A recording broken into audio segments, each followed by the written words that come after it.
রোগ থেকে মুক্তি লাভে মানুষ কত কিছুই না করে, কিন্তু কখনো কি শুনেছেন শিরনি উৎসব করলে ডায়রিয়া কলেরা থেকে মুক্তি মেলে? ২০০ বছর থেকে এমনই এক আজব উৎসব আয়োজন করে আসছে নাটোর সদর উপজেলার দীঘাপতিয়ায়।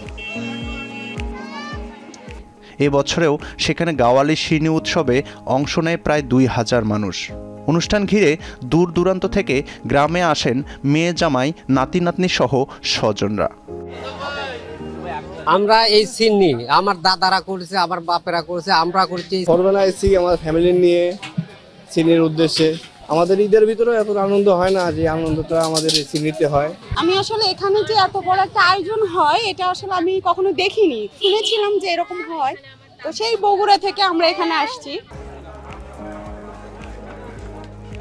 কথিত আছে প্রায় ২০০ বছর আগে ভাতুরিয়া গ্রামে ডায়রিয়া ও কলেরা রোগের প্রাদুর্ভাব ঘটে।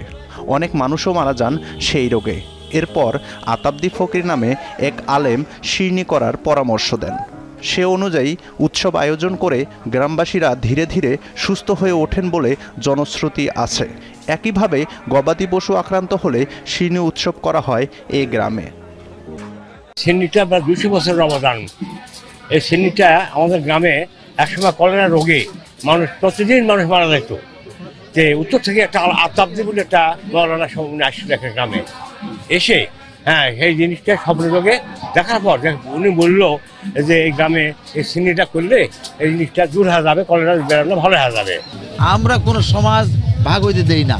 এখানে এসে প্রত্যেকটা সমাজ থেকে 2টো করে খাসি জবাই হবে এবং এখানে রান্নাবান্না হবে এবং এই রান্নাবান্না যার যার সমাজে নিয়ে যাবে এবং প্রত্যেককে সমবন্টন করে দিবে। শিরনির জন্য সমাজের পরিবার প্রতি ২০০ টাকা এবং ৫০০ গ্রাম চাল সংগ্রহ করা হয়।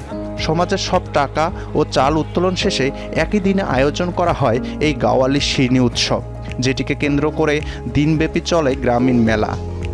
আমরা সচরাচর এখানে আসি না, তবে আজকে এখানে আসাটা আমাদের কাছে খুবই সার্থক মনে হচ্ছে এবং আমার কাছে খুবই আনন্দ লাগছে এখানে এসে। প্রতি বছর 2বার এই উৎসব পালন করেন গ্রামবাসীরা। প্রতি শীতকালে ঝাল আর আষাঢ় মাসে মিষ্টি শিরনি করা হয়, অর্থাৎ শীতের যে খাবারের আয়োজন থাকে সেখানে মেনু শুধুই ঝাল, আর বর্ষার আয়োজনে থাকে শুধু মুখ মিষ্টির ব্যবস্থা। আসাদুজ্জামান ফিরোজ, যমুনা নিউজ।